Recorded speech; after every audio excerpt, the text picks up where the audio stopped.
Welcome to this week's Travelin Young, and before we start, I'm going to say one thing for all the hat haters out there.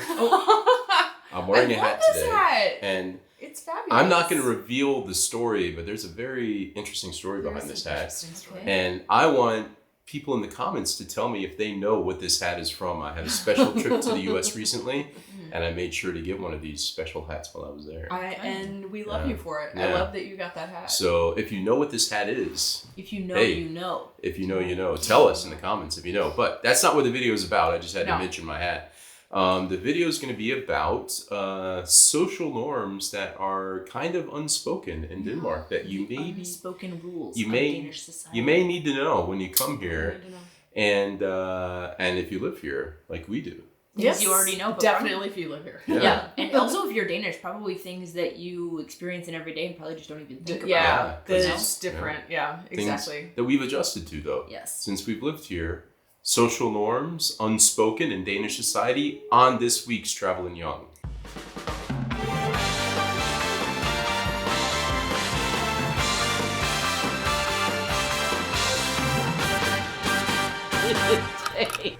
All right, and I feel like we can save this week's Travelin Young because this is doing good. the fourth week in a row. We've actually good. having videos a week. Yes. Yes. We're back. Getting back into We are so back. Very, very exciting. All right, so I'm going to start with the first one since I'm already speaking. Yes. And the first one has to do with parties and the fact that you should get there on time.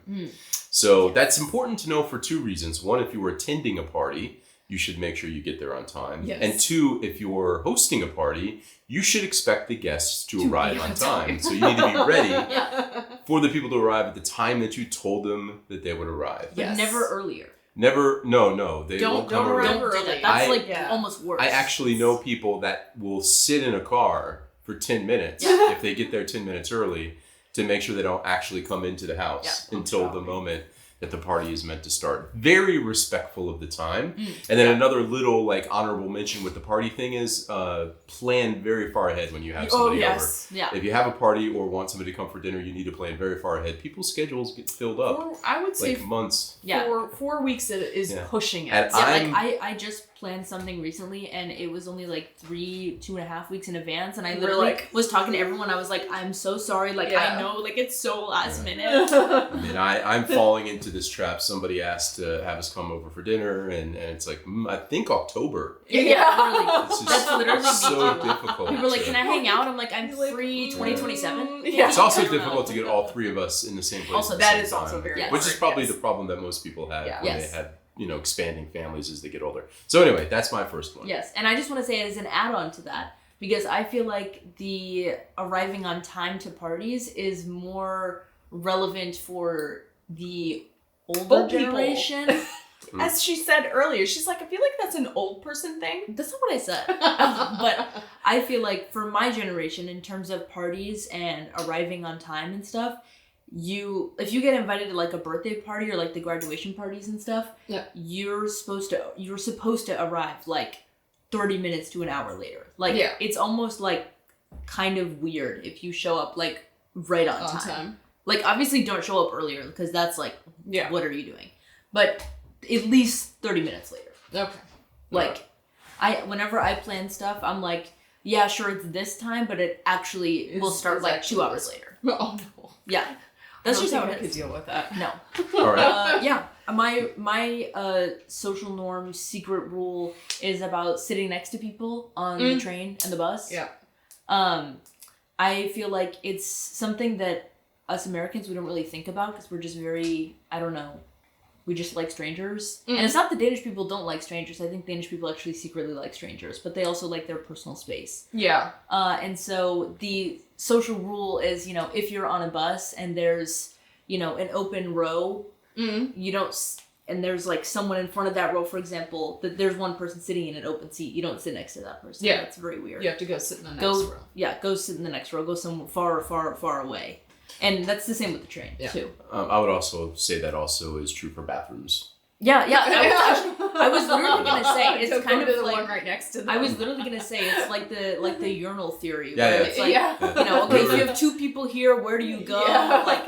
That's Danish public transport. We were just at the Tuna Festival a couple weeks or a week or so ago, and so I had like a higher rate of bathroom situations that I would normally have at any given time, and people were very strategic, but it was awkward because they're like facing each other, and so you also had to. You had to do two things: not be next to each other, but also not be directly in front of somebody. So I mean, the social rule is if you're in that situation, you actually go right in front of someone, look at them in their eyes. Yeah, stare at them while you're... exactly. Yeah. And then with your free hand, do that. I'm just kidding. Don't do that. Blow kisses. Yeah. Exactly. Yeah. That's great. And I feel my add-on to that is don't talk to them. Yeah. No. Absolutely not. It's hard because I actually have discovered also now that I speak Danish more, I feel like Danish people like Danish strangers. Yeah, is kind of what I've experienced. Okay. Especially older people. Older people love to talk to people. I think older people. But also some that's younger... consistent all over, probably. Yeah, that's true. I think but also some younger people I've experienced. I mean, mostly on, Friday nights at 3 a.m. Yeah. But that's where you make the best friends, on public transport at 3 a.m. You know? That's where you start talking to people. I'm a still zone girl. Still zone for me. Okay. I think and this is one that I think a lot of people, especially Americans, when they come to Denmark, really struggle with, is that it is the expectation that you ask when you need help. If you want to make friends, you join a club. If you don't know how to do something, you ask. Waiting around for somebody to kind of impromptu do those things, I don't think is going to happen. And I think it's more out of people wanting to respect your privacy and also not wanting to assume you're dumb or you don't know what to do. But yeah, there's it's very much up to you. Yeah, I think. And I feel like I've also kind of experienced that in school. In the US, it's very much a concept, and they always tell you, as a student, if you see the new kids sitting by themselves, go sit with them, go invite them to hang out with you. Talk to them. And that's not as much of a thing here. So, but I feel going to school to be a teacher, we're also kind of trained to if we see a kid sitting by themselves, kind of orchestrate things happening behind the scenes. But yeah, very much it's kind of you do what you need to do. And we've lived in neighborhoods where when you move in, a neighbor will come and bring you cookies or something. And do you ever need anything? Yeah, no, that is. And it could be that happens in Jylland, because I know the social structures in Jylland are a bit different, but at least in the Copenhagen area, it's been very much and people are more than happy to help you. They're very kind and nice when you need something. It's just you need to say that. So I think that gets out of the comfort zone, especially of a lot of Americans. Yeah. All right, moving on. My next one is when you're grocery shopping. Very important. It is critical that you put the little stick line divider thing when you're done putting all your groceries on the belt.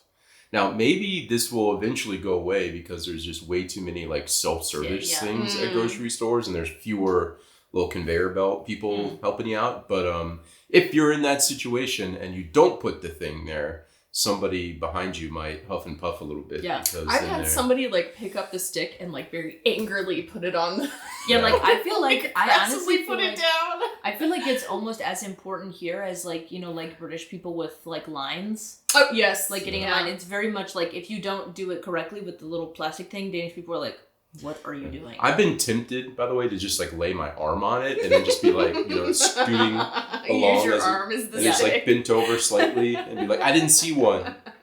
Then there's 5 in front of you. Yeah. Oh, that's what that is. They have advertisements on it. Sometimes it's hard to tell. Okay. I just didn't see it. Yeah.